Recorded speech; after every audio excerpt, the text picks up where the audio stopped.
ನಾನೀಗಾಗಲೇ ನಾನೇನಾದರೂ ಹೇಳಿದ್ರೆ ಅಶೋಕ್ ಅವರು ಭವಿಷ್ಯ ಹೇಳ್ತಾರೆ ಅಂತಾರೆ. ನಾನು ಭವಿಷ್ಯಕಾರನಲ್ಲ.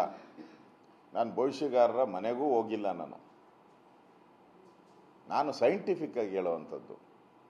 ನಡೀತಾ ಇರೋ ಬೆಳವಣಿಗೆಗಳು, ಕಾಂಗ್ರೆಸ್ಸಿನ ಬೆಳೆಗಳು, ಕಾಂಗ್ರೆಸ್ಸಿನ ಹೈಕಮಾಂಡು,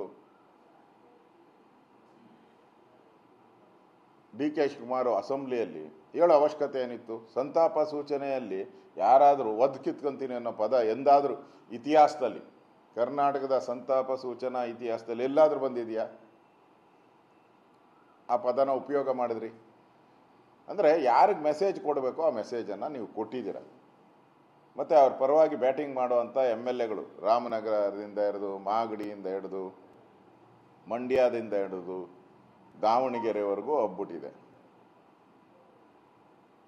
ಇನ್ನು ಬೆಳಗಾಮವರೆಗೂ ಹೋಗಿಲ್ಲ ಅಷ್ಟೇ. ಅವಾಗೆ ದಾವಣಗೆರೆ ದಾಟ್ಬಿಟ್ಟಿದೆ ಬದಲಾವಣೆಯ ಕೂಗು. ಇಷ್ಟಾದರೂ ಕೂಡ ಸಿದ್ದರಾಮಯ್ಯನವರು ಯಾವ ಅರ್ಥದಲ್ಲಿ ನಾನು ಉಳಿತೀನಿ ಉಳಿತೀನಿ ಉಳಿತೀನಿ ಅಂತ ಪದೇ ಪದೇ ಉಳಿತೀನಿ ಅಂತ ಹೇಳ್ತಾ ಇರೋದೇ ಡೌಟು. ಅವರ ಔಟ್ ಗೋಯಿಂಗ್ ಸಿಗ್ನಲ್ ಅದು. ಉಳಿತೀನಿ ಅನ್ನೋದೇ ಔಟ್ ಗೋಯಿಂಗ್ ಸಿಗ್ನಲ್ಲು. ಅದರಿಂದ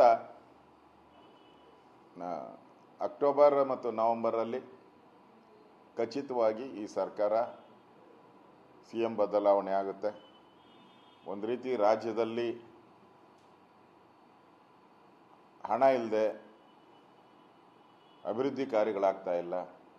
ಶಾಸಕರೆಲ್ಲ ಬೇಸರವಾಗಿದ್ದಾರೆ. ಸಿದ್ದರಾಮಯ್ಯನವರ ಅವಧಿ ಏನಿತ್ತು, ಈ ಬಾರಿ ಅವಧಿ, ಅದು ಕರ್ನಾಟಕದ ಪಾಲಿಗೆ ಒಂದು ಕರಾಳ ಅಧ್ಯಾಯವನ್ನು ನಿರ್ಮಾಣ ಮಾಡಿದೆ. ಅಭಿವೃದ್ಧಿ ಶೂನ್ಯವಾದಂಥ ಒಂದು ಸರ್ಕಾರ ಮತ್ತು ಕಾನೂನು ಸುವ್ಯವಸ್ಥೆಯನ್ನು ಕೈಗೆ ಚೆಲ್ಲಿದಂಥ ಸರ್ಕಾರ, ಹಿಂದೂಗಳ ಮೇಲೆ ನಿರಂತರವಾಗಿ ಹಲ್ಲೆ ಮಾಡುವಂಥ ಸರ್ಕಾರವಾಗಿ ಜನಕ್ಕೆ ಈ ಸರ್ಕಾರದ ಮೇಲೆ ಕಾನ್ಫಿಡೆನ್ಸೇ ಹೊರಟೋಗಿದೆ. ಯಾವಾಗ ಈ ಸರ್ಕಾರ ತೊಲಗುತ್ತೋ ಅನ್ನೋ ಭಾವನೆಯಲ್ಲಿ ರಾಜ್ಯದ ಜನ ಇದ್ದಾರೆ.